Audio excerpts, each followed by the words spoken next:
Where's that music?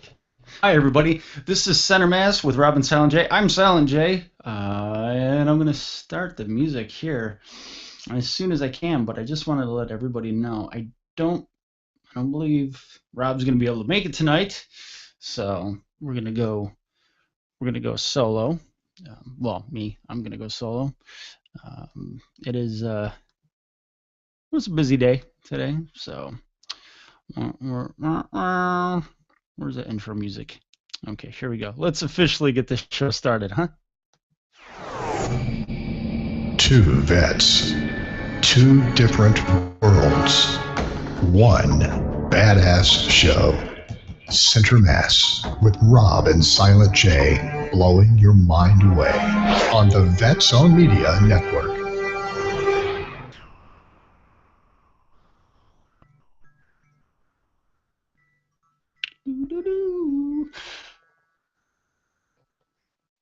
Okay, hi everybody. This is Silent J, one half of the duo of Center Mass with Rob and Silent J. I don't believe Rob will be able to make it tonight. You know, people have things going on in lives, and last Wednesday I couldn't do my own show, Tactical 16 Radio, with Silent J because of power outages. We had really bad thunderstorms where I am, so I couldn't do the show. And then last week we weren't on the air, Center Mass with Rob and Silent J. It's just he had a lot going on, and I had a lot going on. I had to prep for my college entrance exam, so we haven't had a normal show. I guess you'd say a normal show in a couple weeks, but I didn't want to leave everybody waiting for a show. We had a guest book tonight. His name is Chad Meeks. He's a UFOlogist. He's an abductee. He's a filmmaker. It's going to be a really good show. He's going to be calling in about 15-20 minutes.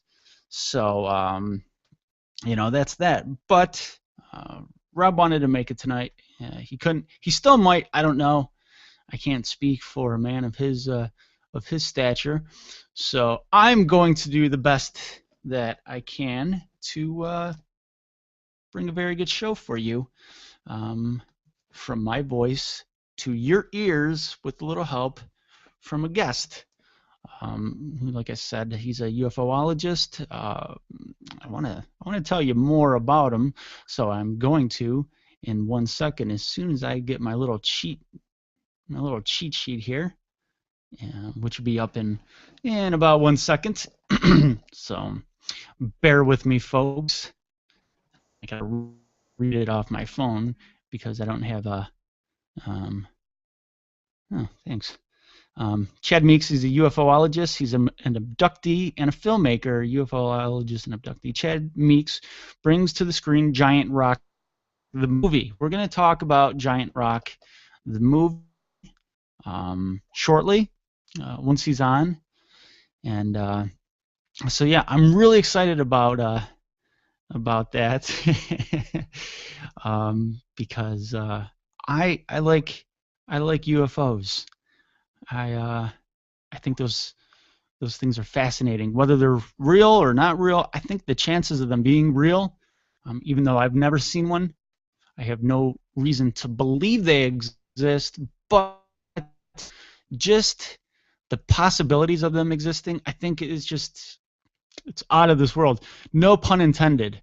I think you'd be insane to say that we're the only things alive, you know, on this planet. All the creatures we have on this planet. I think you might have to be insane to believe that we're the only things in this entire universe.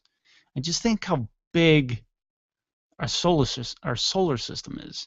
Then you think how big our galaxy is, and then how many billions of solar systems are within the galaxy, and how many billions of galaxies are within the universe. And you know, to our knowledge, there's only one universe. There could be billions of universes out there. I forgot what that term is. Megaverses? I don't know. This is a question for Neil deGrasse Tyson to answer. But there's just the chances of us being the only ones out there, I think, are insane.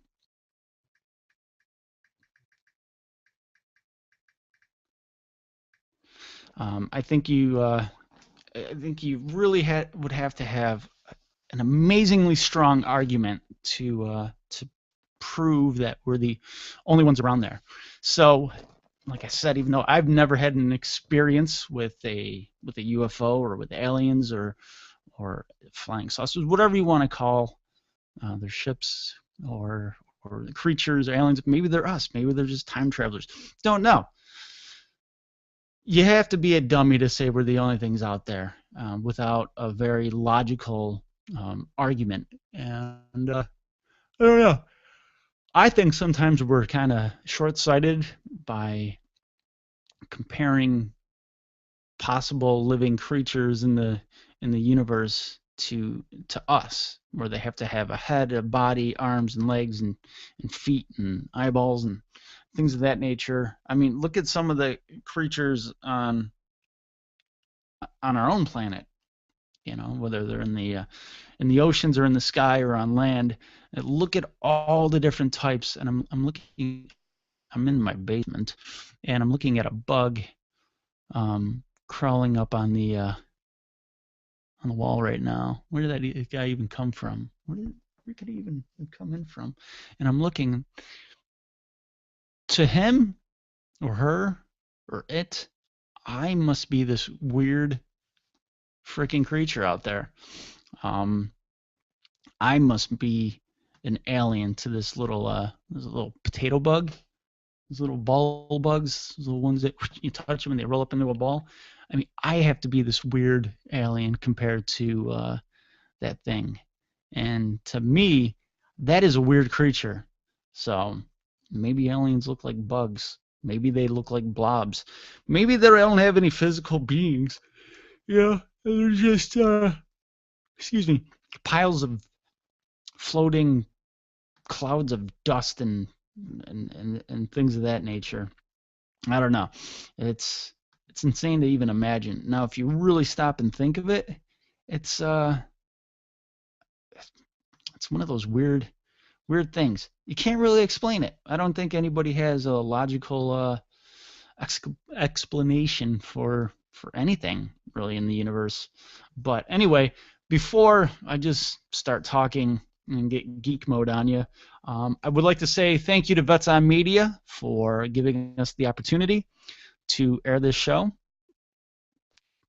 pretty much every week. So big props to Vets on Media and the guys that run it, Adam and James, and everybody else that helps. They had a new show on the other night that I was listening to, and I was a part of it in a way via Twitter. It's called That Show. It's an urban flavored show. Let's say urban. What a weird political term that is. It's a show based on African American culture, black culture, the hip hop culture, things of that nature. Let's be honest, that's what it is, urban. You know what? There's probably a lot of urban areas that are just a bunch of white dudes walking around in Wyoming, like Cheyenne. That's an urban environment in Cheyenne, Wyoming. Don't think there's a lot of dudes listening to hip hop out there. So let's cut the crap with the urban. But it's a good show. That show is a pretty good show. I like it. It was interesting. It was different, and I like different. So I'm going to start tuning in more often.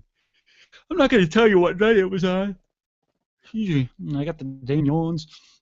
But what you can do is go to vetsonmedia.com under radio shows, and you can check out the show listing. And you can see all the shows and what days, what times, what nights they're on, and go from there. So do that. Also, I want to thank Tactical16.com for being a big supporter of this show.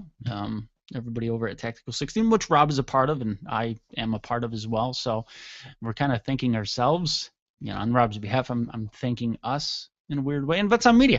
I do a lot for Vets on Media. Well, I like to think I do a lot for Vets on Media. So I want to say thank you to me for helping me be me and Rob. So on behalf of us, thank you to us for letting us be us. How's that sound? That sounds awesome. That sounds like something Rob would not say and something that only I would say. But also, M3 militarymediamafia.com. Go there, check it out. It's a website that's designed to be kind of like a traffic signal for vetsonmedia.com, tactical16.com, ironmikemag.com, letmewhenimgone.com, and all these things that we're a part of. If you go to militarymediamafia.com, you can go there and you can check out all the cool stuff that we do. And it basically, if you click on something, it'll take you to the appropriate website.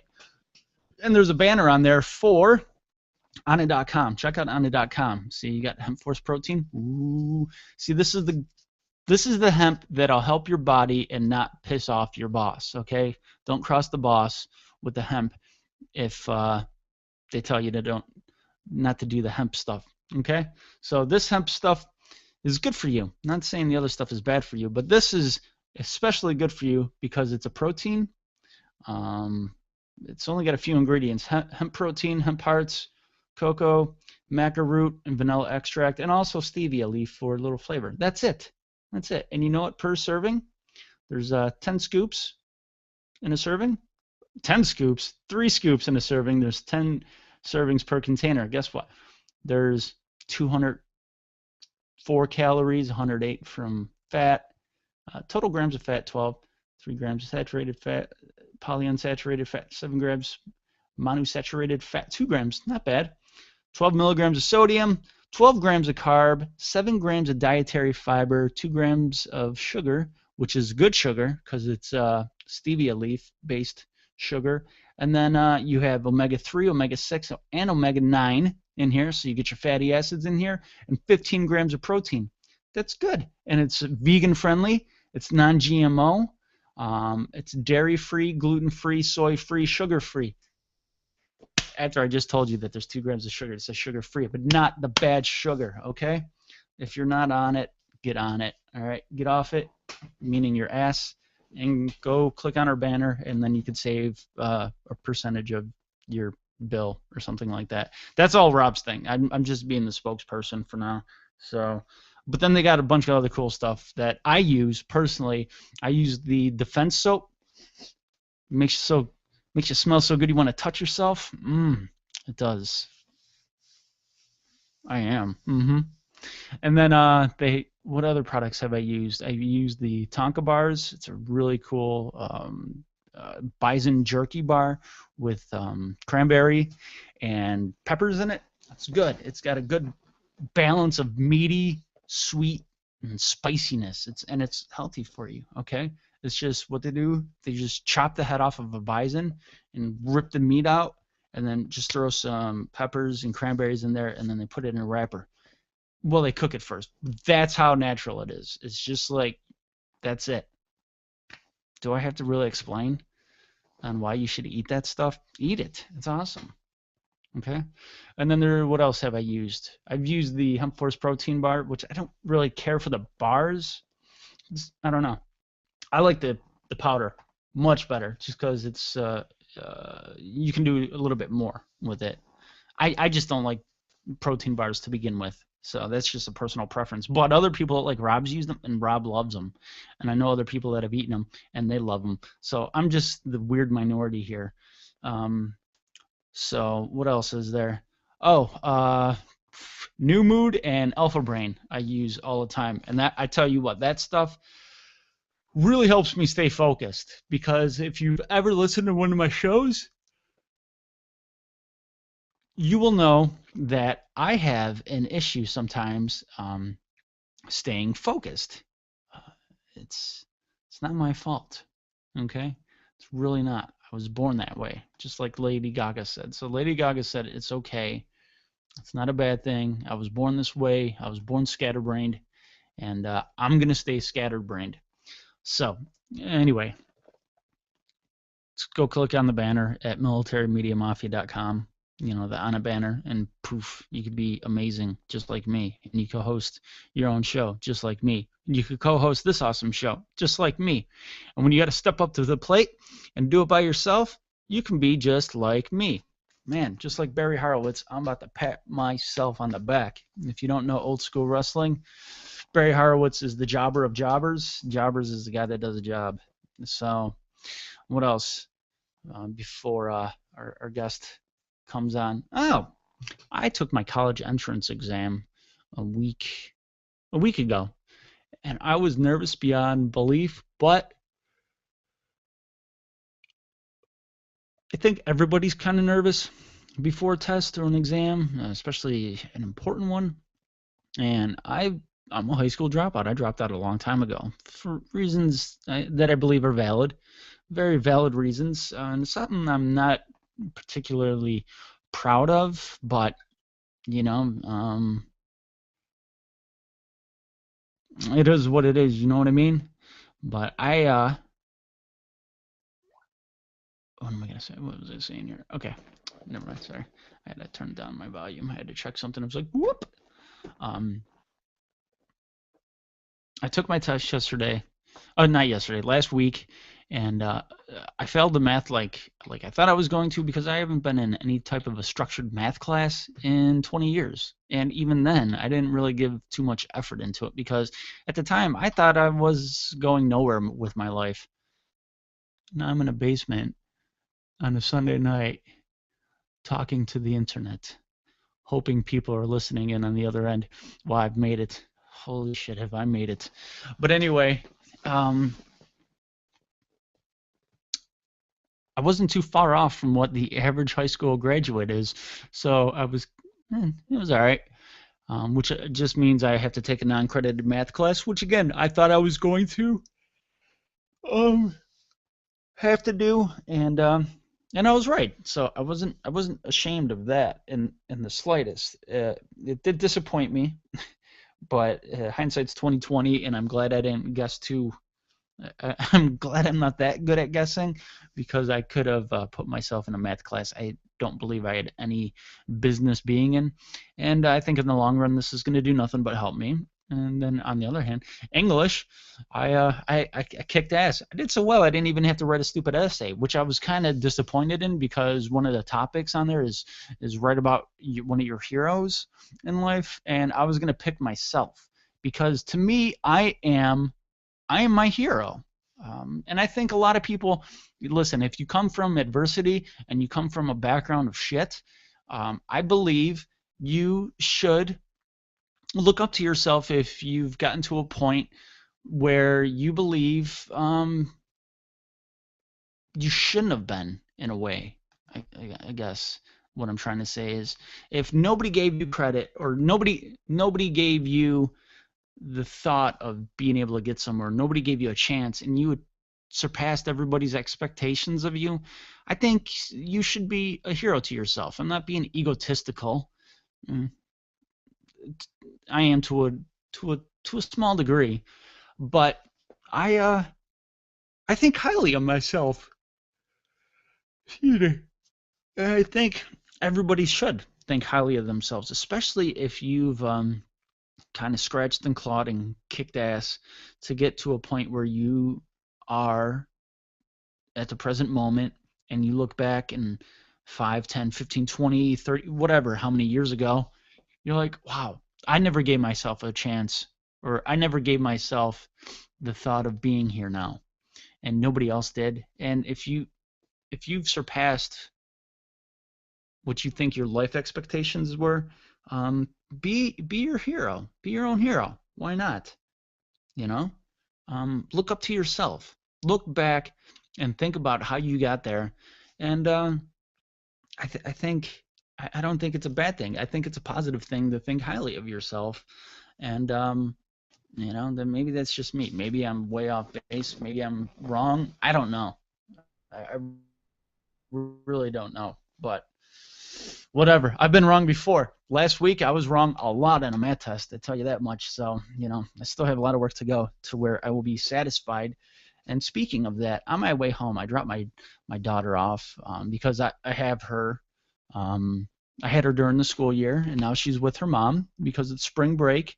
But I had her this weekend, and it was fun because when I have her normally, I have her during the week, during school, and then it's week, it's structure, it's cleaning your room, it's doing your homework, it's arguing to get in the shower, it's It's all that stuff.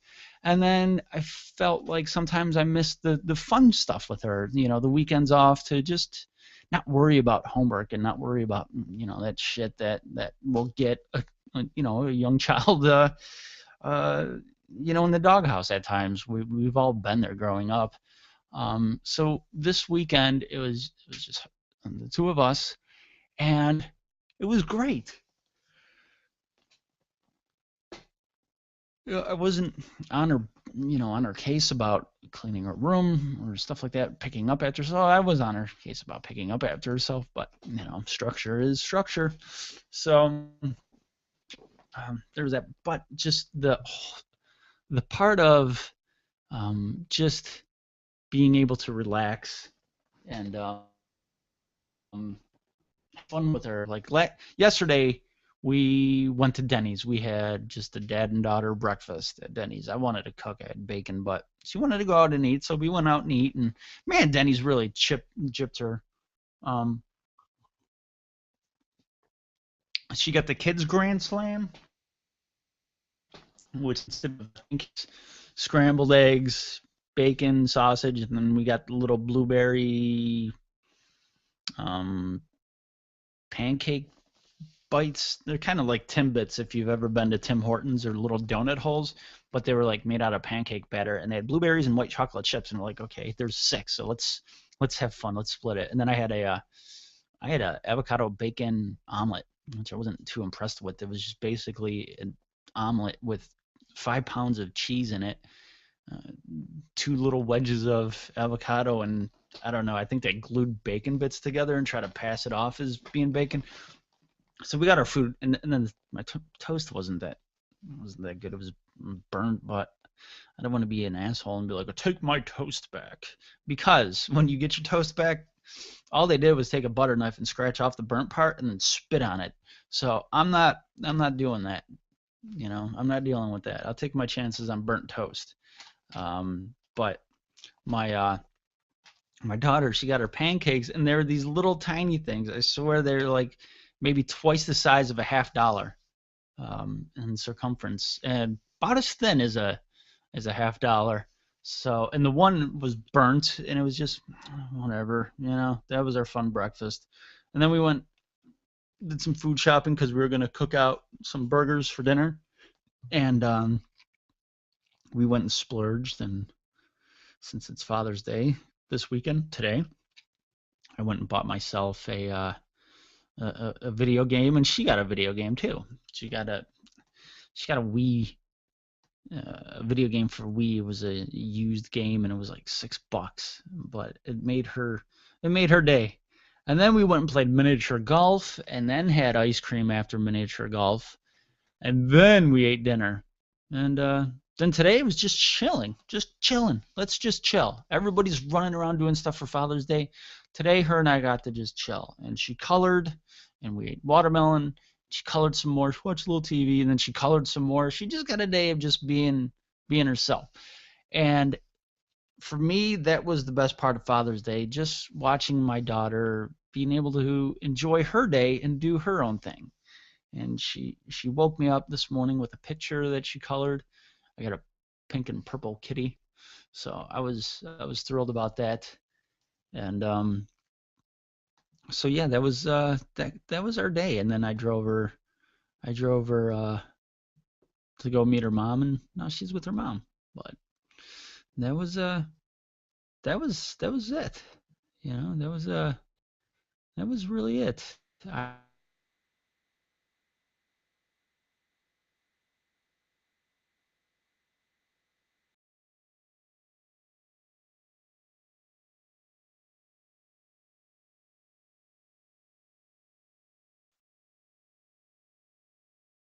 hmm, what the hell happened here?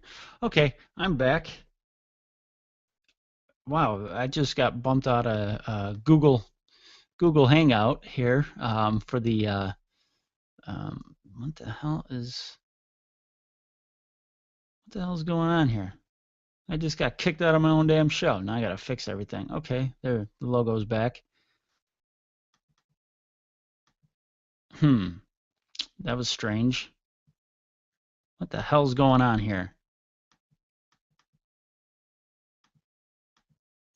Wow. Okay, I'm back. Sorry about that, folks. Man, I was in a flow, and all of a sudden I just got kicked out. Hmm. Strange indeed. That kind of threw me off my flow. Damn, I would say something bad about Google, but I'm not trying to have that hammer come down on me. Is Rob there? What the hell's going on here?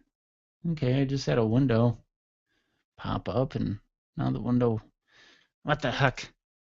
Damn you, technical difficulties. Damn you!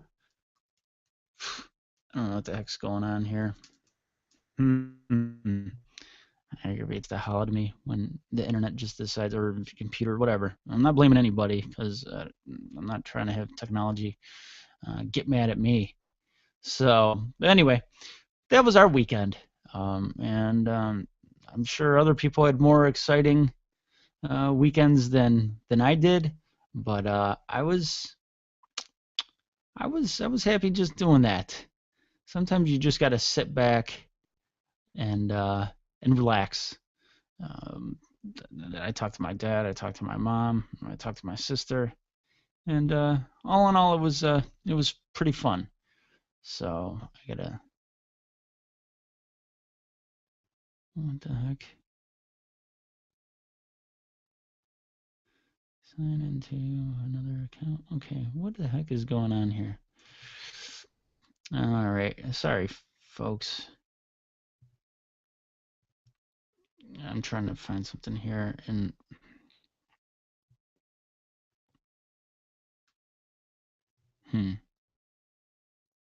okay, all right. What the heck? Not now. Huh? That is the right password. Don't you hate all these passwords you have to put in?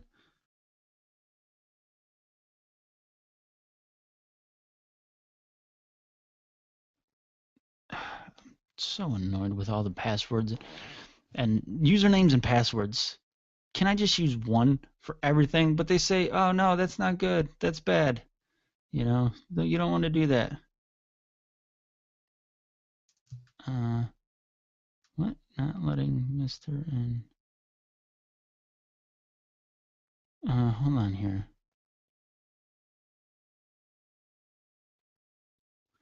Um, okay. All right. Okay. That was my guess. We had a little bit of an issue. Okay. H A.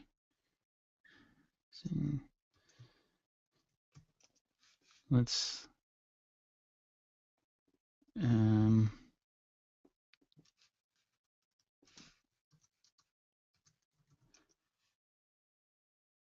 Okay. Okay. Uh, my guest is having a problem. Um,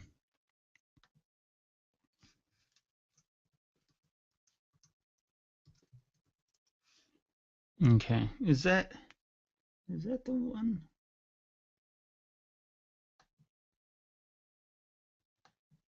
Okay. I think we're gonna be fine now. I just hold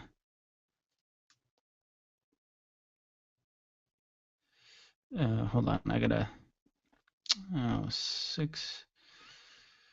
If you can. Okay. If you can't get in, sorry, folks. If you can't get on via Skype, the call-in. Okay, number is. Sorry about this, folks. 6. Oh, jeez. Jeez Louise. Sorry, everybody. Okay, there we go. Phone video. All right. Okay, here we go. Oh, sorry about this, folks. All right, here we go. We're having a technical difficulty. Hi, is this Chad?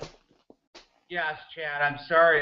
Yeah, for some reason my phone won't let me in there, so I I snagged you on Skype. Okay. Yeah. Well, we're live right now. Sorry about the technical difficulties. My co-host Rob, he couldn't make it. I'm Silent J. We're the one we've been emailing back and forth the last couple weeks. So we are live.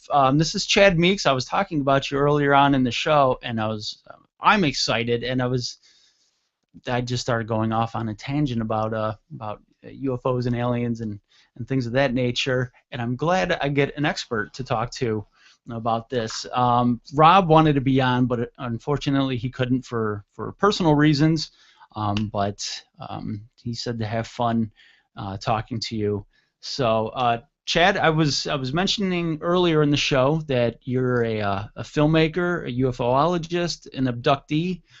Am I missing anything? No, not really. No, that's about. I mean, I'm so many things. It's Father's Day. I have been married for 34 years, have 6 kids.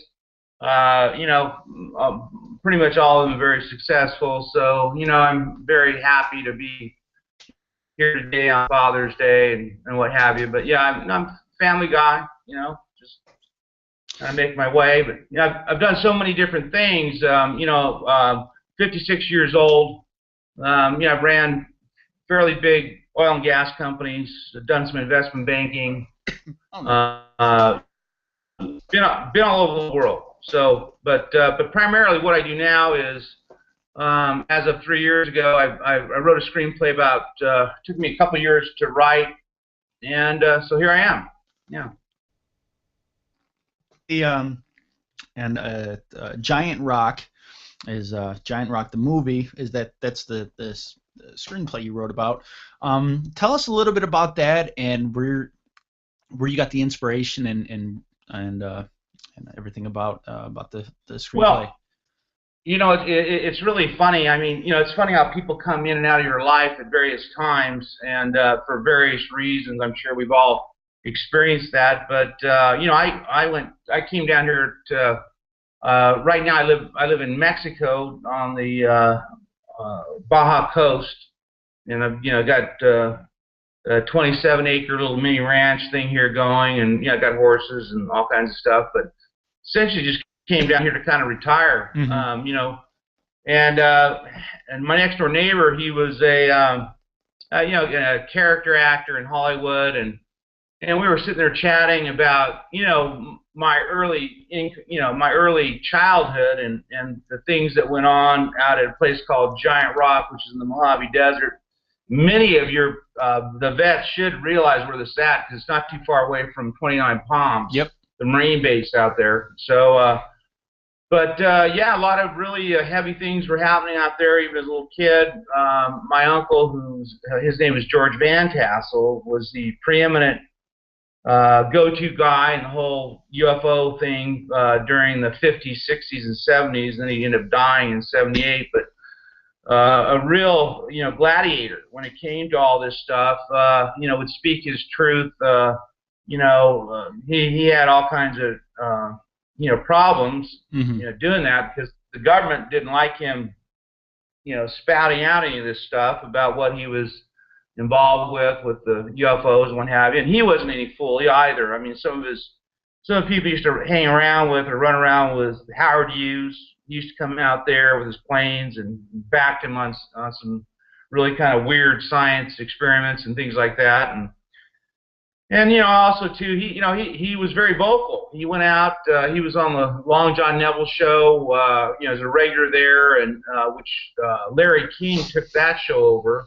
Yep. And so he was out there and talking about the reality of UFOs, and he was essentially more evangelical than I am. I frankly kind of wanted to forget most of the stuff that was going on with me and everything out there because I wanted to be a more conventional, person. Didn't want to come out.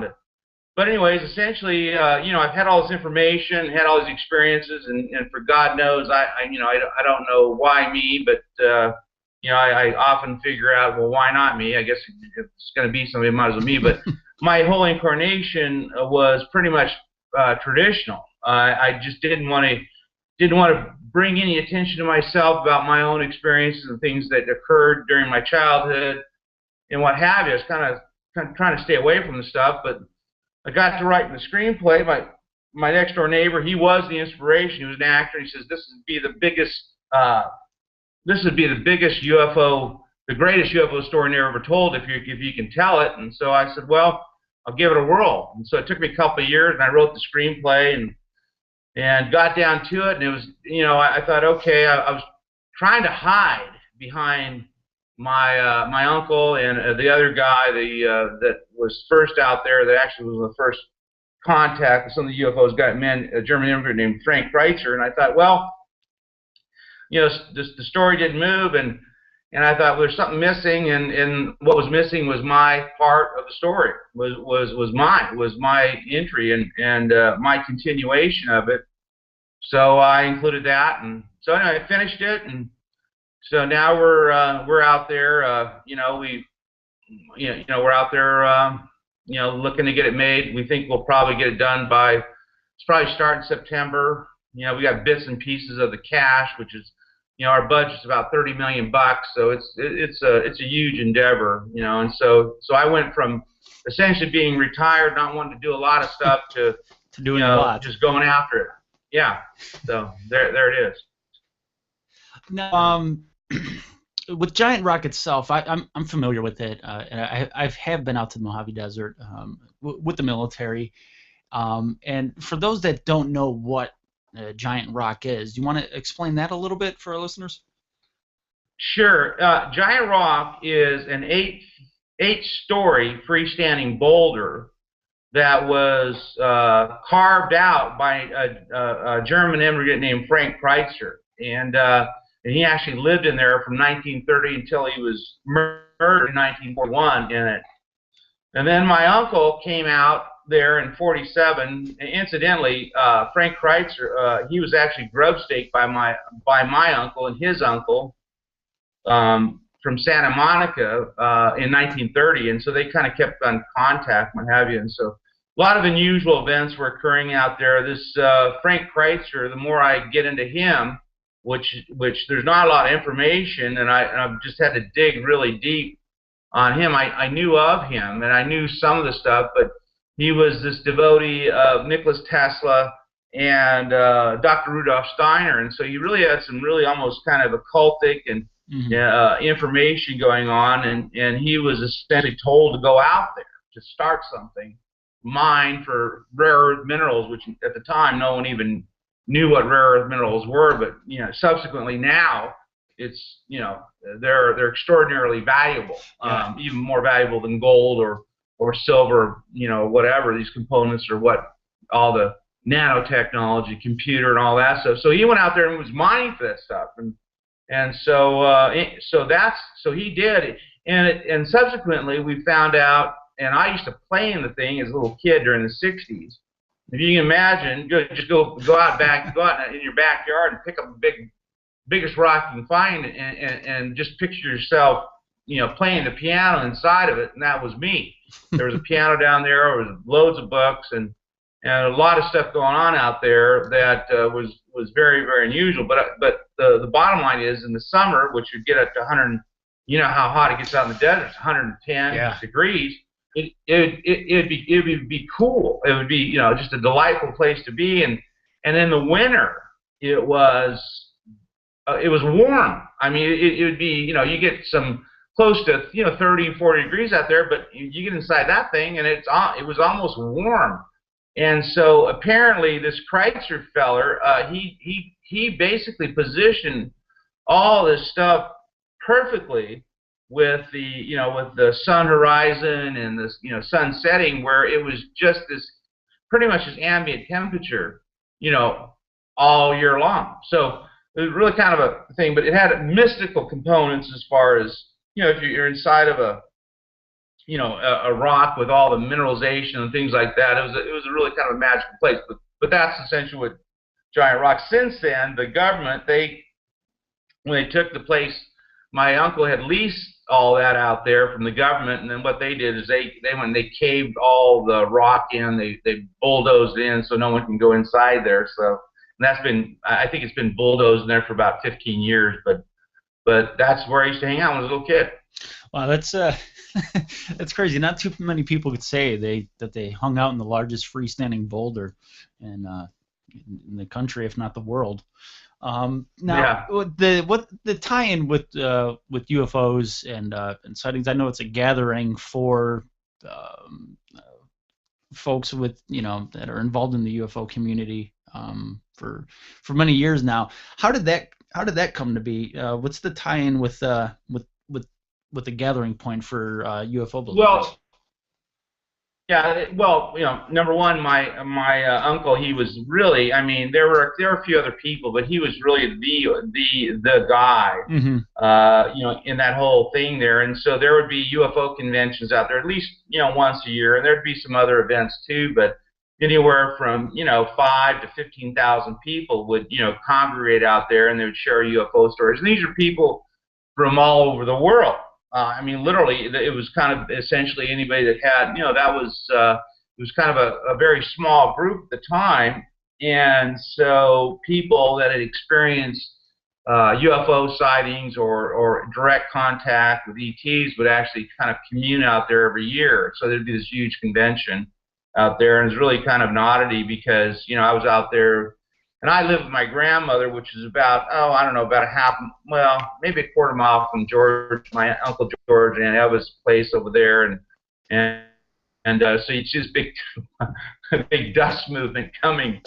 It would be, you would see, you wouldn't see, 10 people in the course of a frickin' year, and all of a sudden there's all these people out there. So it was really kind of a huge event. Yeah, really, really exciting back then. It's kind of a huge circus kind of event, and just all these various different people would come out, and essentially get together and share stories, sell books, that kind of stuff. Mm-hmm. So yeah. Now with UFOs and from reading the information on the site that I was able to book you through, with UFOs, were you a believer? What is your experience with UFOs? Well, I'm a I guess I'm an inductee, as far as that stuff, because I had an experience when I was about 4 out there that kind of theoretically, Mm-hmm. I've done a lot of research on this stuff here. It kind of threw me for a loop. I was actually abducted, and there were some medical experiments, and there were 4 of them, and I was in this very sterile environment, and so I had that. That was my first experience, and then I had all these different missing time periods. That was the only one I could ever remember, Mm-hmm. and I remember it vividly. There were other times too where they attempted to get me, but I wouldn't let them. And there were other times that they apparently did get me, and it went on for about from 4 to 8 years old. And it's really quite a it's quite a departure from the norm to experience something like that, because and then from then on, I simply didn't want, when we had moved into town, we moved back and forth during the 60s, back and forth with my grandmother, from Southern California. I tried to distance myself as much as I could, because it just wasn't the normal thing to do and to be, and no one would certainly understand it.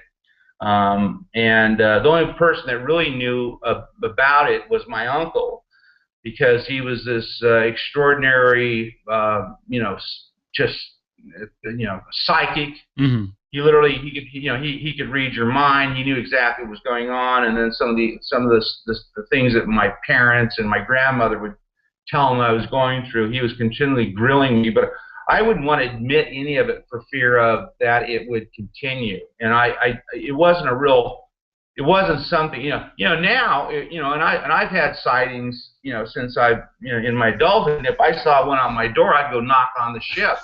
I'd say, hey, beam me up, Scotty, or whatever now. Yeah, or explain, or like, hey, what did you do when I was 4 years old? What was the purpose of that? Right.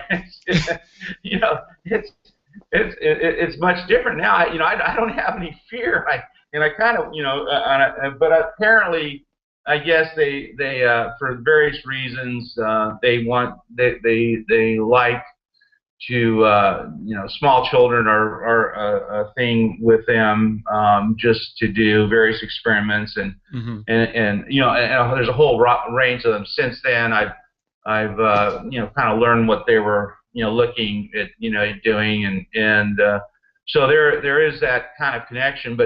But yeah, it wasn't something that I was always, I'd sit in a room with my friends. My uncle was is a prolific, guy on TV, and he'd do, Discovery Sundays and all this other stuff, and I'd be sitting watching with my friends. I remember when I was a teenager, late teens, and, we're all sitting there watching. Everyone's going, "Oh, wow, that's so cool.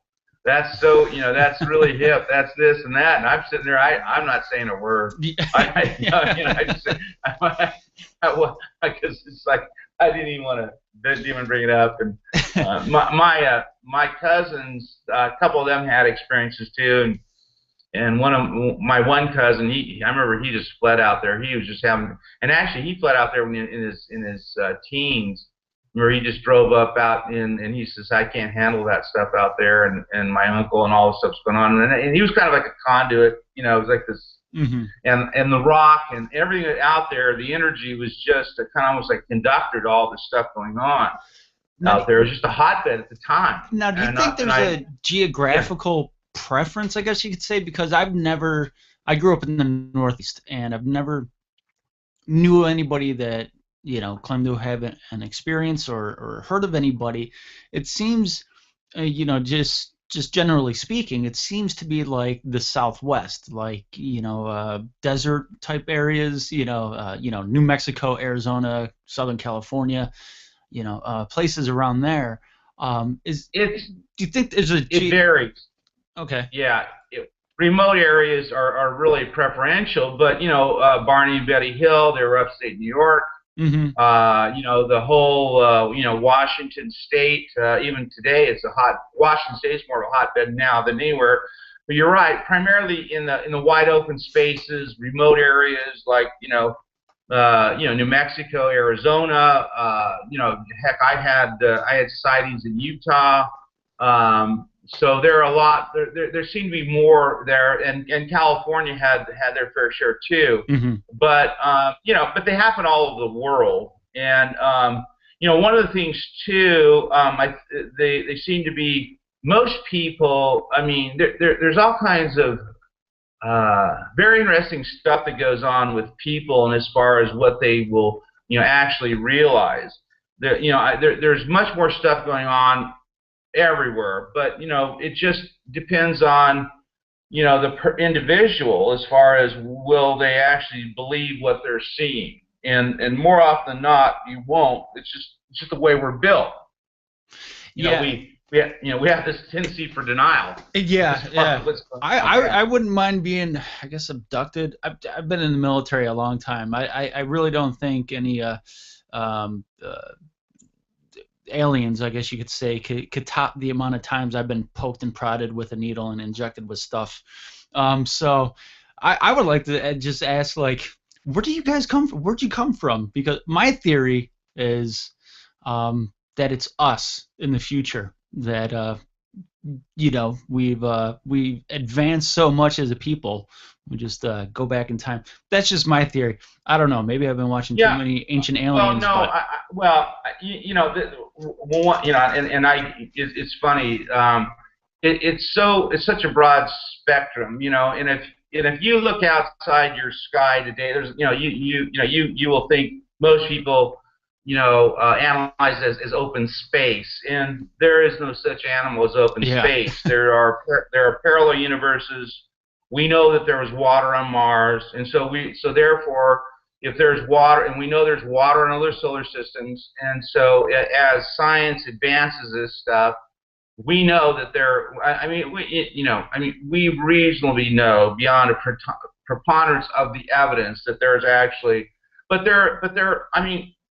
goes both ways, because if there are time travelers, there's interdimensional travelers, and there are people from other galaxies, and even within our own solar system, that have visited the Earth. I mean, it's just, the basic thing that I keep thinking is, well, we're here, and what would be the stretch of having some other civilization lives somewhere else.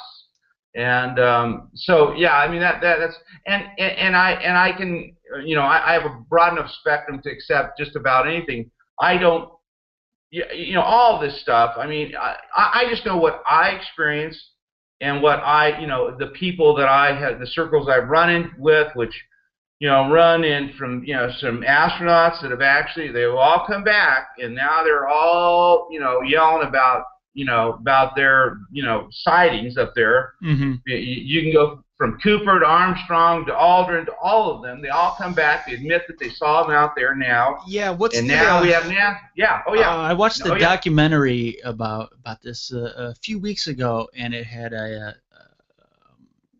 footage of like this, you know, beam of light craft, whatever you want to call it, just zipping around one of the shuttlecrafts in maybe the late 70s, early 80s.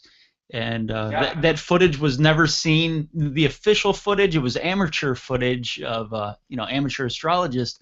And I guess not too long ago, or at the time, this movie might have been 10 years old when I saw it. But one of the astronauts said, yeah, there was something all around us when we were out there, and I think they were just doing a you know, a typical mission of you know, releasing a satellite or something to that effect, and this astronaut finally came out and said, yeah, there was something beaming all around us, and you know, but the official footage, you know, disappeared. You know, I guess they film everything every time the shuttle doors, you know, opened up. Yeah. And that instance, you know, they lost the footage, but there was amateur footage, and it was just something weird beaming all around us. I would be scared as an astronaut. I would, you know, that would have to be, that's an insane job to have. You know, you're walking in outer space, and all of a sudden you got something beaming around you. Yeah, I mean, at least for me, but I get scared walking over very tall. I get scared walking over very tall bridges. So I guess it's whatever your scope of manliness is. No, my manliness would leave me about that time. I would feel more comfortable on Earth seeing them there than out in outer space. Yeah. In a little tin can up there, which not knowing exactly. No, I know certainly. I get what you're saying. You know, it just goes. You know, we live in this. It's all gray. It's all gray area. I mean, you know, in fact, just before I was. Yeah, you know, a lot of these guys who really had great information on this stuff, including my uncle, you know, our dad or near dad, as far as that whole event goes. And so there's a lot. So it's really kind of, you know, Captain Bruce Cathy, who, you know, he was out of New Zealand, and I was just reading his book before that. And I talked to him on the phone a whole bunch. I mean, you know, some of these minds are just incredible. Yeah. And I was just going through some of his stuff, and you know, his take on some of the, you know, the various, you know, free energy and the grid and how it actually works, et cetera, et cetera.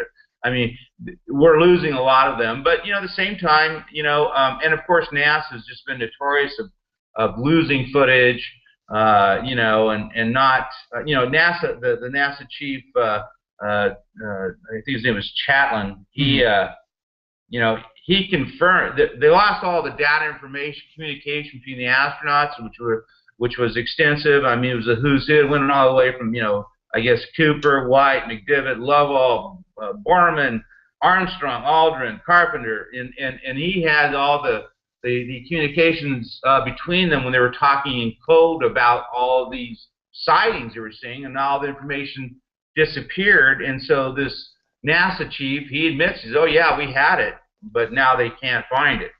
And then there's all the shortwave radio people that had picked up some of the communications out there, and you know, that still exists. But you know, all the whole official line, and this is what, you know, it's frustrating. It's frustrating because you know, it's like you know, I mean, I'm sitting here, I'm talking to real live people who I have no doubt in my mind that what they're telling me is the absolute, you know, 100% truth, because there's no reason other than to bring, you know, some, you know, crazy attention to yourself about some of these things that have gone on. But you know, when you get down to the evidence part, it just seems to be very elusive, and I don't know whether it's I have my suspicions as far as why, why that occurred, but it is. It's very frustrating even for me and a lot of the people. Yeah, So. I think if you look at any major setting, I guess maybe that hermit out on a mountain it's hard. He's hard to believe. But when you see like that famous footage of the triangular lights over Phoenix, that's kind of really hard to explain. And then the response afterwards by what I think it was the governor of Arizona, and I think right. Well, it's inexcusable, and I mean it's reprehensible behavior, because it just appears like there's this kind of and I hate to get in the nuts of conspiracy thing. I mean, the governor brings a cartoon character to make the announcement, and then he openly admits 3 days later that he saw them too. mm-hmm. But everyone's so fearful of alarming the public, and that's gone on since Churchill, when they had they had an explosion of Foo Fighters over in World War II over the Channel. Yep. They couldn't explain all the stuff that was going on over there. And his comment, he was so worried about people not going to church, not paying taxes, that he thought it should be, I think the common man is being patronized about all this stuff, and it really, I guess it kind of comes back, depending on wherever you sit with this whole, slave planet, Earth and what have you, that they don't want us to know that there's this whole other world out there that is, and we're part of it. And if we realize what that, I mean, can you think of what that would do to borders? I mean, in reality, I mean. Yeah, I've thought about that a lot. I'd be really hard pressed to pay my taxes if the government came out and said, "Listen, we lied to you for numerous years. Not just the U.S. government, Canada, the U.K., Russia. We all lied to you for a long time. Oh, by the way, you got to pay your property taxes." I think I would be like, I'm kind of done with the property tax thing. I'm done with paying taxes on this, 400 by 400 square foot plot of land. Right. I got a question. Michael, if you're listening, he's in Canada. Why are we now seeing more free information?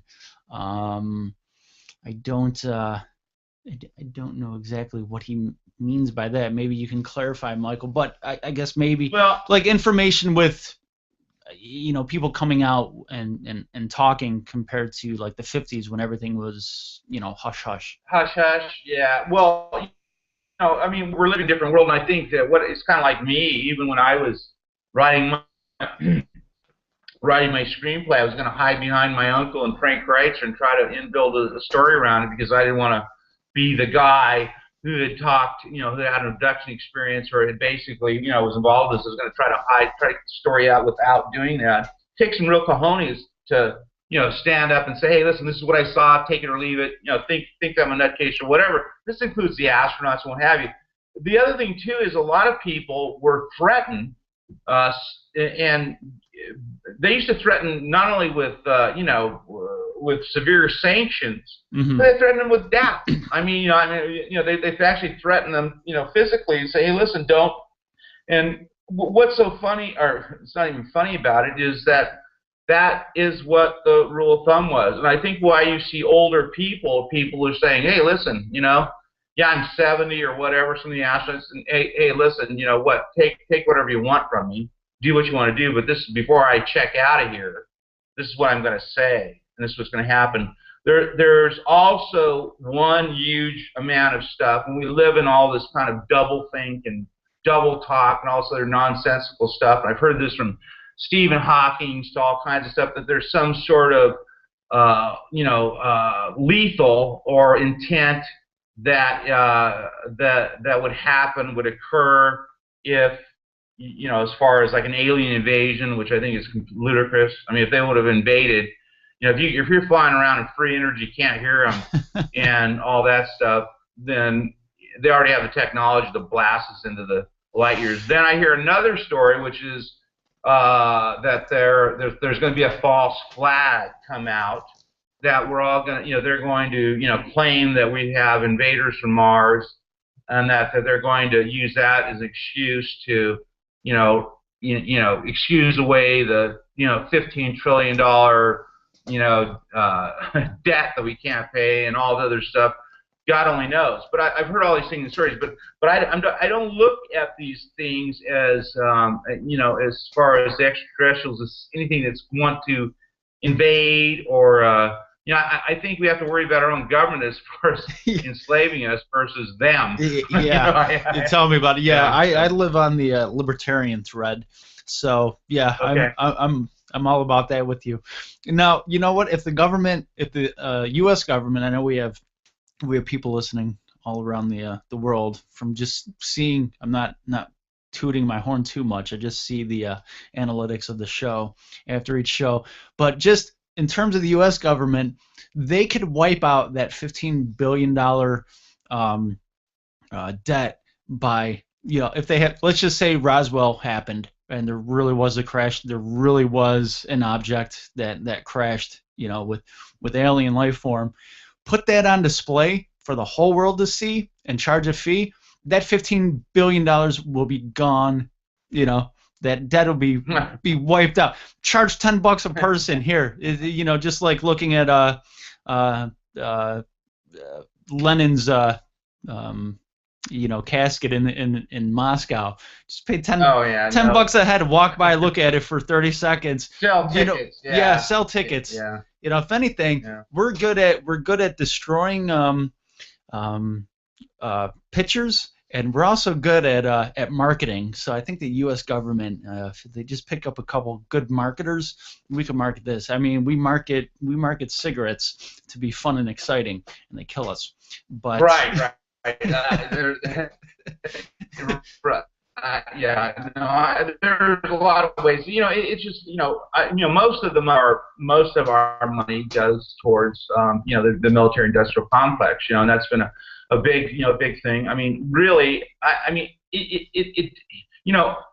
think that people are just looking for some real, good answers and honesty, as far as this. And I think that I think with the computer age, this is you talk about libertarian. I don't think we need politicians. I really I think that we can actually self-manage ourselves. Oh yeah. And the whole world without them. But that's the system that we have been that they keep on wanting to throw at us, and hopefully one time. But I think in earnest, if we actually really understood our place in the whole universe, really understood it, I don't think that I think most of the conflict that we have out there, I think, would resolve itself. I think it would just be something that hey, it would be like I think we have a little more. And I often wonder if that's one of the things too that they're worried about, is that there's always is that the unifying principle where we dissolve the borders and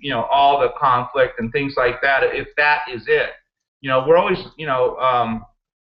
I think we're all looking for that one unifying principle, and it really comes from at the core value of belief.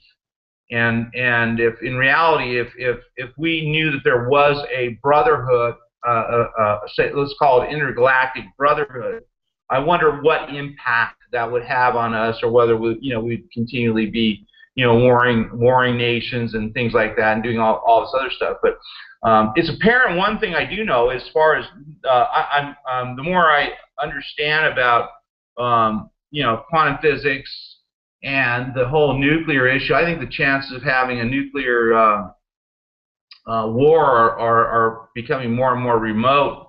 And I don't know about any of your audience, but I've talked to people that have actually been in silos in Nebraska and in Wyoming that have actually seen nuclear weapons disabled. So there's something going on. Being in the military, I got a few people I knew that actually had those jobs. So I don't have one of those exciting jobs. Nor exciting, yes, but also at the same time, you are part of a system that can destroy a fairly large chunk of any area of Earth. So I'm glad I don't have that job. So, Yeah, well, one of the things I've noticed too is especially, and my uncle, that's when he really got his, I guess, I guess he got his tit in the ringer when, I guess in '52, he sent out, he got this message from the, he called them the Council of Seven Lights. mhm. He got this message, and it said that above ground nuclear testing was not only ruining the Earth's atmosphere, is ruining parallel universes, that they were in real danger, and that they should stop, and they should just stop it. I guess, the conversation with my uncle and them, these whatever he was speaking to, was a real debate, because he didn't want to. He said they'll ruin me. He says they'll ruin me. They'll ruin my family. He says no, send the telegrams. We're gonna do this big flyover in Washington D.C. in July with UFOs, and so we'll actually send ships over there. And it's actually one of the, you go on the internet and you actually see that UFOs over Washington. They actually, one of the biggest sightings that ever occurred in the United States, and it happened for about 3 days, was this huge body of UFOs over Washington, D.C., and they stayed there. And my uncle had sent telegrams to, all the military and, government, newspapers and all that stuff.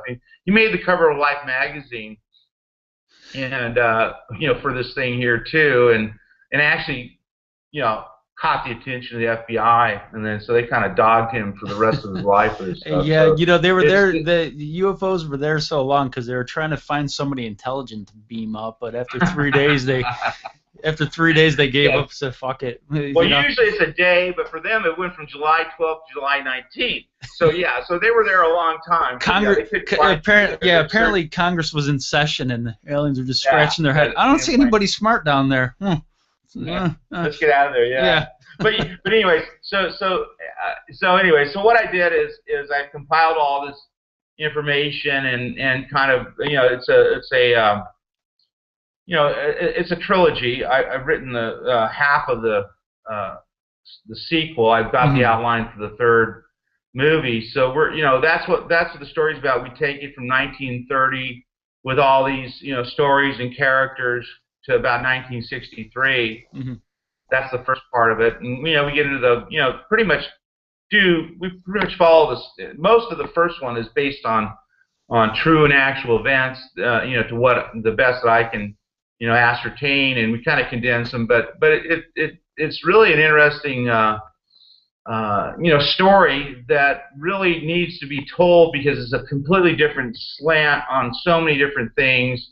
And but it's very colorful, and so it was really great, to be able to do it, and as far as it's in contrast. I guess the only thing you could actually equate it to, as far as in quality, from both a cinematic and nowadays with the new visual and special effects, is probably Close Encounters of the Third Kind.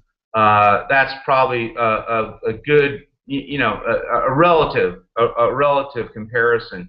But it's not Men in Black, it's not Star Trek, it's not Giant Rock the movie is really, I mean, we have spaceships in it, and we have extraterrestrials, and we have, but it's generally mainly about the people that were just kind of out there speaking their truth, and and getting harassed for doing it. But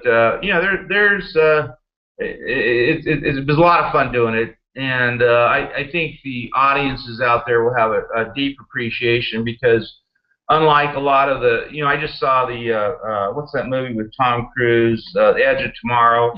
I mean, it's this is a movie with a soul. A movie that's, that you can actually, you'll remember and you'll feel for the characters, versus, Tom Cruise Saves the World. And so it's just kind of interesting, and kind of, it weaves in a lot of interesting people, including John F. Kennedy, who actually was a huge believer in extraterrestrials and UFOs and what have you, and it weaves in Howard Hughes, which also he was, and it's kind of like the who's who of this, time period. And so, and it's a feature film. We're budgeted for $30 million. I got a majority of the money raised. Anybody else that's out there in veteran land that wants to kick in $1 million or two, give them my phone number. I'll you know. But if I knew anybody that had an extra million to kick around, I would have a better studio than what I do now. I know. It's it's really funny, because it's all when you're doing this kind of thing, it is the financial requirements are just. I mean, it's exhausting. I mean, it really is. Have you ever thought about something like a Kickstarter or an Indiegogo, where crowdfunding? Crowdfunding, that's not going to work for this. This is not a we're going this is going to be a worldwide release. We'll end up with we've actually had interest with with a lot of actually some studios. A group I actually had working with me. They were from there. I just didn't like what they were doing with the story, and we kind of split company last August, and that was their goal, was to go ahead and do that in that direction. But I have a legacy thing. He's my uncle, and the story needs to be done right for a lot of different reasons, and it is what it is. And I've had people come out of the woodwork, stars wanting to be in it, and so it has legs and traction. It will get done, but it's been the whole. You go through the creative side there, which is one challenge, and then you go through the business side of this whole thing. And let me tell you something. That's that's why if I had a spaceship that came outside my window tonight, I'd probably jump on and say, hey, take me away. We'll do something else. But yeah, it's very but it is what it is. But yeah, but it's going to get out there, and I think one thing about it, it's one thing about kind of a sci-fi or UFO genre. It's easily transferable to foreign languages, right? And versus the typical Ben and Jen or J-Lo or whatever comedy that But for this, and if you're in China, you're going to get this. If you're in Russia, you're going to understand it. So we have kind of we have really a broad demographics, and thank God I introduced even myself as a child in this thing through a character named Chase. Because I was thinking, I said, oh God, every film, every UFO film needs a petrified child and a big black dog, and so anyway, we got that in there too. So it's been a real.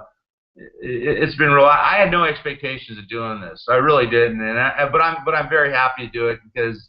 I think I know people are going to really like it. They're going to like it because they're going to see them in this movie. And if you can ever if you can enroll the audience in any of your characters where they feel that they have some affinity with some of the protagonists in the film, you're going to win them over. And so we have this. So let me see. Yeah, Chris Christopherson, he signed a letter. He read it 2 days. And he wanted to play this one FBI guy. So we're considering him. We have a guy named Rudolph Martin. He did a lot of stuff at General Hospital, but did something. But he was the perfect German immigrant. So yeah, he signed a letter of interest. Tom Sizemore, who I absolutely adore. Yeah. His agent contacted me, but we'll see how that works out. He's got a lot of personal problems. We'll see how that works out before we get into film. We'll sign. I haven't signed anything with him yet, but we're looking for. We've got our feelers out right now, and it all has with budgetary things. Because if we get an A-lister, then it's going to cost us some huge amount of money, but also too, it's almost going to ensure the success of the film, right? Especially overseas. Yeah, I've had a few guys. Sorry to drop the veteran thing on you, but it's funny, those for whatever reason, Navy SEALs love the camera, and I've had a few guys that former Navy SEALs who are actors, and that are out in Hollywood and do some cool stuff. One guy, it was funny. He went from Navy SEAL to he was on a soap opera. He was an officer on a soap opera. Then he had a couple other roles. Now he drives race cars. So he's got this square jaw thing going on. So if you want a good looking square jawed former Navy SEAL turned soap opera actor. I got that for you, but I get Well, hey, 85. tell him I get to, 85% of his salary. He doesn't know that yet, but okay, well that's that's all. fine. You know, we'll catch you, and you'll be his agent. Which actually, you know what? You seem like I like talking to you. I don't like talking to agents; they irritate the hell out of me. But Oh, tell me I about like it. talking to you. You'll get paid. Yeah, tell them. Hey, listen, everyone. Yeah, I mean, we look at everyone. You know, I cast pretty wide. You know, as far as that, and there's so many people that are involved in this, including military pilots that we're doing. We've got several scenes with that, so it might fit in there. So just have them drop me a line at chad@giantrockthemovie.com, and we'll take a look at them. But yeah, I'm not. It's funny because you get a look. You look. I have like a picture in my mind of what a pilot should look like. You know, at that age, as far as that 30ish, et cetera, et cetera. And if it fits, then it won't be too much of a stretch to hire him. And we'll pay him. What we'll do is we'll pay him half of what he normally gets. There's a few guys I know. There's actually a group called Vets on Film and Television, based out of LA, and just a bunch of veterans that decided to this Hollywood thing is tough. Let's band together. And now there's a group of guys, writers, actors, guys that work behind the camera, lighting guys. So yeah, there's a big world of if you got people that you have a certain look for, usually what I've noticed, and I'm not just saying because of veterans, but there's fun guests, the guys like you. I've had a couple other cool guys where it's just like fun to talk to. You get lost in the conversation, you just have a good time. And then there's the vets that are fun with, and then there's other guests that, like you said, they're kind of like agents. And it's just like, I had authors tend to be like agents, and right. It's just like they have a very set, everything's scheduled on how they want an interview to go, and I don't like those at all. I'm Mr. Maverick as far as this whole thing. I'm outside of this stuff, I mean. Listen, I've seen the dark underbelly of Hollywood, and to tell you the truth, I'm not impressed with any of it. I mean, as far as that stuff goes, there is a real it's also one of the toughest businesses to be in any level as far as that goes. I mean, that's the thing too. As far as to be an actor, trust me, I would never want to subject myself to that kind of work in my life. But there is, it's out of all. Listen, I've interfaced in the oil and gas business. I've done stuff with education. I've done a lot of stuff, and really, I think absolutely unequivocally, the worst business you could actually, as far as character goes, is probably that. Yeah. But you have to realize one thing too, is that Hollywood, they don't make movies. What they do is they market movies.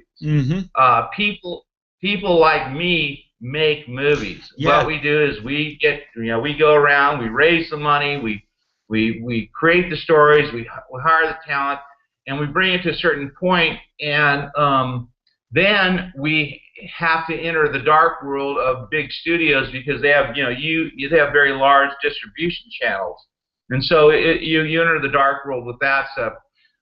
One thing that I have in my favor is that with this subject matter, it's extraordinary in that everybody's interested in it, and the numbers of people who believe in life, life with other planets and other solar system, I think it's about 52%.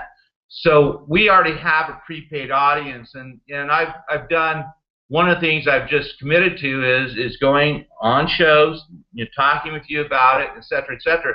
So there right now, I think there's about 30 to 40 million people that already know about the story, the Giant Rock story, who are more likely to go and buy a ticket. So that's our advantage, and really, I mean, what we are and how we structure this thing. I mean, we're our parent company, it's a corporation, and I have we operate a subsidiary corporation, and what we're looking to do is not only do our, UFO genre, but we're actually looking, because we've kind of figured out what it takes to be able to beat the system, beat the house, which is to get the word out on your, on your show. Yep. There have been some examples, and they're rare, like the Blair Witch project. That made the filmmakers a couple million, and made the film distributors about $100 million. Well, what we decided is that we want to be part of distribution, and so what we want to do is kind of incubate, stories that we can get out, vis-a-vis,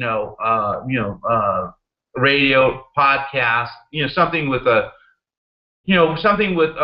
public interest. So those are the kind of stories that we're really looking for. So not only are we going to do ours, we're looking to do other stuff too. So we have big plans, and like I said, we build, and we're growing, bringing on more and more people with this whole thing here, and I think we're going to really make an impact as far as on how things are going to get done. And I'm happy about that, because trust me, I don't like anything. I don't like the system. It's completely unfair. The right projects are not getting done. A lot of this just really stupid shows are being filmed, and I'm getting ready to get off active service within a couple months, and I'm going to a media arts program for school with the hopes of getting into into film school. So trust me, I know I sit down, and I'm not a big movie guy. I can't stand stupidity. So like, yep, that eliminates 3/4 of the movies out there. What I am a fan of, I'm a fan of movies that will kind of make you walk out with a little more intelligence than when you walked in to watch. When you walked in? Yeah, or or documentaries. That's a good idea. Just watching somebody's cruddy imagination. Like we all have imaginations. Not all of them are good. And right. So. I know exactly what you mean. I've always wanted to just work in broadcasting after the military, but I just see a level of just non-creativity, just things being rehashed. The dumb sequels. I mean, look at the state of television. And that's really all I have to say about that. Everything's staged reality with no production money and no ideas, just being rehashed over and over again. And it's like, I'm not trying to reinvent the wheel when it comes to entertainment, but I tell you what, I want to make a different wheel, and the thing, like you said, like you listen to some of these guys that are doing podcasts, like Joe Rogan is an awesome podcast, and I've learned so much from that, from a comedian sitting down and talking to interesting people and bright people, and it's like a show like that, or an internet-based show where you can watch on like YouTube or Roku or Apple TV or whatever the case may be. It's like, okay, there are people, whether it's factually based or fiction. It's like there is hope for entertainment, and it kind of is. You look back in the day, entertainment were gladiators fighting or Shakespeare. Now we have fake reality, and I think that kind of dampens society, and not just American society. I think American culture spreads. So watch out, Canada and Mexico. You guys are next with the boring TV. So, I know. Well, American culture is really on the avant-garde. I mean, that's the leader. You can either go to essentially Hollywood or Madison Avenue. I mean, that essentially what rules the thought process, and thought leaders and things like that. But yeah, I think that there's a lot of democracy going on. I would recommend to you, rather than trying to get into film school, go get yourself a very decent camera and just start shooting stuff and start editing stuff. Yeah. And start that there is this this one. Everyone thinks that. I mean, I I have interns from all kinds of people that come at me. I'll request an intern, and I will get. I'll literally get 100 people from UCLA, USC, you name it. It's dismal, and usually they're saddled down with about $100,000 worth of debt. And I don't want to ruin anybody's world out there, but I just think it would be much better to, especially learning to edit. Learning to edit is probably the ticket to do that, because the whole film industry is being democratized. In fact, Steven Spielberg had said this also. With the technology that we're basically seeing, if you can become well acquainted with the technology, you can literally and if you can walk and chew gum, then you should be able to put together somewhat halfway decent product and just start doing that. So I think that's probably in my opinion, from what I've seen, and I've done several shorts myself, and I'm on the board of a nonprofit, animal rescue, so I've done a lot of things for that. So I always recommend people just actually getting their hands on stuff and doing it versus spending 4 years or $150,000 and getting loaned up to go to film school. The other thing too is it just changes so quickly, technology and everything, and even like for instance, things are just changing so quickly. I don't know if I just don't know if it's worth it, as far as that stuff goes.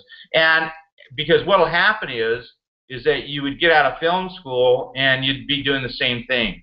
You'd actually have to get, everyone wants to know what you've done. They want to see a reel. They want to see all of that stuff going on. And I don't know. I mean, it's just my opinion. But of course, I don't want to ruin anybody's dreams out there as far as that. But there is no magic formula. And also, it's very subjective.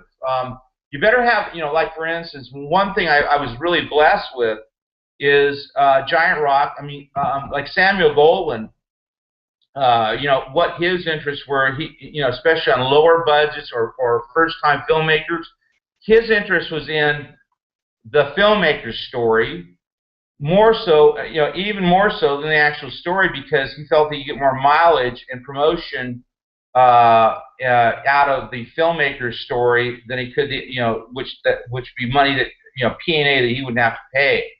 So everyone should have a mind for that, as far as this, be unique, do something different, and kind of do your own thing. But that's kind of what my story is, literally out of this world. I mean, so as far as the big, yeah, literally.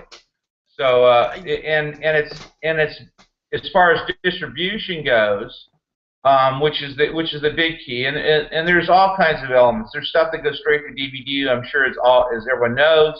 There's a market for even Netflix films where the production doesn't do a North American release. It goes right to Netflix or some other or internet broadcast or things like that. So if something costs you $50,000 to make, and you could end up with say $100,000, then you are a moneymaker and you're a successful filmmaker. So there's all kinds of places. You just kind of pick and choose. So yeah. Well, we're gonna wrap up in a minute here, but I tell you what, Chad, thank you for being on, and you have to come on in the future when my co-host Rob is able to be all right, on. I will, man. Hey, because I tell you what, you would love talking to him. If he was on right now, I think I'd get 2 words in. He's a former Green Beret. His father was a pilot in the military, and his grandfather was God, I don't want to misquote it, but basically he was one of the first secret squirrels within the military around the World War II time period. So he's got a lineage of military, and he's originally from the Southwest. Nice. So. Well, as we move along, we'll rotate back and we'll hook up. We'll come back, give you an update. But yeah, listen, have people go to my website. They can see a trailer of the show, which is www.giantrockthemovie.com.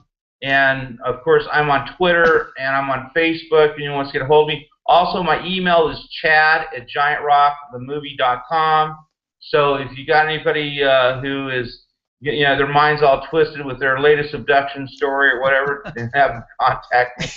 Yeah, I talk to everybody. Yeah, I want to say thank you for being the interesting one to have a the site that I got you through. There's so many. I put a request out for guests, and I was very strict on like what I wanted, and I got none of that. And then I saw you, and I'm like, I bounced that off with my co-host. I'm like, yeah, Chad would be perfect. I've had people basically snake oil salesmen, and I'm like, no, I don't want the weirdos on. I want the I want the normal people on, as normal as possible. Normal weirdos. Yeah, the normal weirdos, yeah, the normal weirdos like myself. So, Chad, thanks for being on, and we'll put links up for your website up on our Facebook Facebook page, Thank you. and then on Twitter and the Vets on Media site as well. So, Chad, thank you for being on, and again, one more time, why don't you throw out the plug for your website? Yeah, it's www.giantrockthemovie.com. And go to it, and you'll see the trailer, and and then please, when the movie comes around, tell all your friends and go to the movie.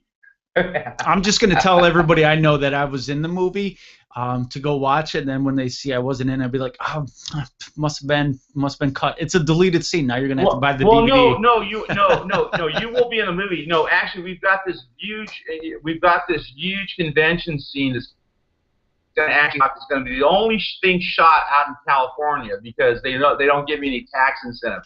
But absolutely, that's going to be one hell of an event, and I will be contacting you. Have to get there, and we will get your face in the movie. Ooh, okay? Nice. Because Vets on Media is based out of Phoenix, and our other ties are in LA and Colorado. So we'll all be down there. We'll have a nice booth set up, and we'll one huge party. Oh yeah. But Chad, thanks for being on, and look forward to having you on in the future. And talk to you soon, buddy. All right, man. Thank you. Bye. All right, thank you. Have a good night. That was Chad Meeks from www.giantrock. That's not the website. I just I have my phone, and that's my go-to for my notes. I have all my notes on my phone, which I don't anymore. Giantrock.com, and check it out. Oh, that's what I get for being all excited and grabbing stuff. Listen, for everybody out there listening, Michael from Canada, he wrote in a couple questions. He goes, how can I get invited to talk? Unfortunately, we only have one phone line for the show. Usually a guest we'll have them on via Google Chat to video in. So if you want to be on and you're able to do like a video question, we can do that, or like a very specific question in the Q&A section of the Google Hangout aspect of the show. But Michael, I do apologize for not being able to have something like a chat room or an additional call-in line. We're working on that at Vets on Media. VetsOnMedia.com to get a different type of a phone system. But in the meantime, we're using Skype for our phone system, and we're limited in what we can do with the amount of callers, which is one. So usually we'll have a guest on via video through Google Hangout, and then we will have the phone line open, which is 607. Damn it, I forgot. Hold on, let me put that out because we got a couple minutes left, and let's throw it's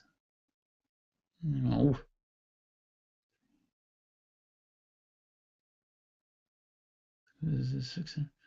Oh yeah, the normal phone line phone number for the show is 602-399-7787. It's 602-399-7787, 602-399-7787. That's our normal phone line. But this evening we got a little discombobulated with some things, some technical issues like Google or YouTube Google Plus dropped me before in the middle of the show before Chad came on. Luckily, it happened before Chad was on the show, but you know, it is what it is. We're limited to the technology we have. Going back to the alien thing for a moment, what Chad was talking about. I've never seen an alien. I've never seen a spacecraft or a UFO or anything out of the ordinary in a sober state of mind. I don't know. Flip a coin, heads or tails. That's basically it. It's 50-50. They either exist or they don't. But whatever. I like to think they exist just because if I say UFOs are aliens or space beings, time travelers, if they don't exist, I might be a little on the narcissistic side by saying we're the only ones around. I think that's kind of egotistical, you know. That's but it is what it is. But anyway, listen, folks, we're gonna get going. But before we do, I want to say hopefully next week Rob will be on. You know, Center Mass with Rob and Silent J. I am Silent J, and he is Rob. He's not here tonight, but you know, he should be on. Hopefully he'll be on next week. And we mix it up for all of our new listeners. Listen, one week we might have a UFO expert. The next week we might have a nutritionalist on. The next week we might have a politician on, or a veteran, or a comedian, or an actor, or a writer. The sky's the limit. A fellow podcaster, a fellow internet radio host, you know, whatever the case may be. Just people that are interesting. And if we don't have anybody on, Rob and myself, Silent J, we talk about conspiracies. We talk about our military stories. We talk about being a guy in the modern age. And every once in a while, we have our producer who our producer is a drunk. Brian makes his appearance when he can, but Brian hits the bottle pretty hard, our producer. So it's usually Rob and Silent J with Brian on once in a while. So when the three of us are on together, it's magical. When it's just myself, it's boring. So for all of you listening out there, I do apologize. I'm the color commentator type guy on here. Rob is the anchor, and I'm the color commentator. So he's the main mic on this show. I'm the backup mic. I'm the guy that just adds. He'll set up the story, he'll set up the interview, and I add to it. Now on my solo show on Wednesday night, which is called Tactical 16 Radio with Sound, you can check it out on Twitter, on Facebook at Tactical 16, on Facebook at Tactical 16 Radio, on Twitter, or on Google Plus, Tactical 16 Radio. It's the blue circle with the skull in the center. That's my show. What my show consists of is basically anybody that will want to be on my show. Now, I like to get, actors, authors, whatever. I just don't like the self-help people. I don't. I'm sorry. I don't. Athletes once in a while. A little bit of everything on there. So that show's on Wednesday night, 7 to 9 p.m. Eastern Standard Time in the U.S. It's a little different internationally, but it's also on Google Plus, YouTube. But go to vetsonmedia.com. Vetsonmedia.com, and you can check all the listings for that. And go to vetsonmedia.com and do that. And also tactical16.com. What it is, it's a group of veteran authors that write books, and Tactical 16 does it. So I'm gonna get going here in a second. I'm sorry, I'm up on my SoundCloud. I can't say soapbox because people don't know what the fuck a soapbox is anymore. But anyway, we'll be back next week. No, I didn't want to start that music now. I'm trying to. was trying to get my ending music here. So I think, okay, there we go.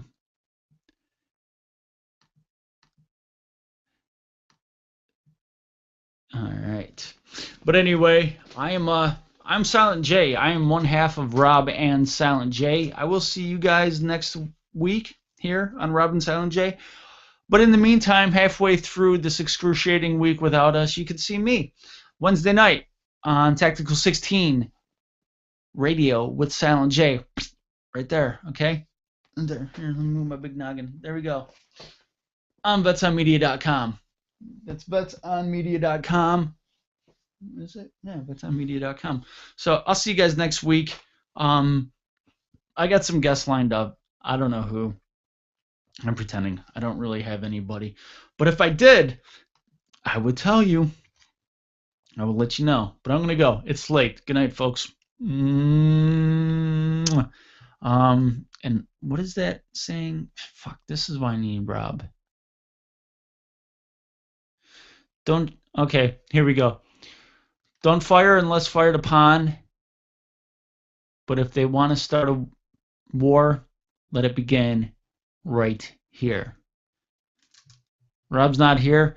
I'm Silent J, and this is Center Mass with Rob and Silent J. We will see you guys next week. All right?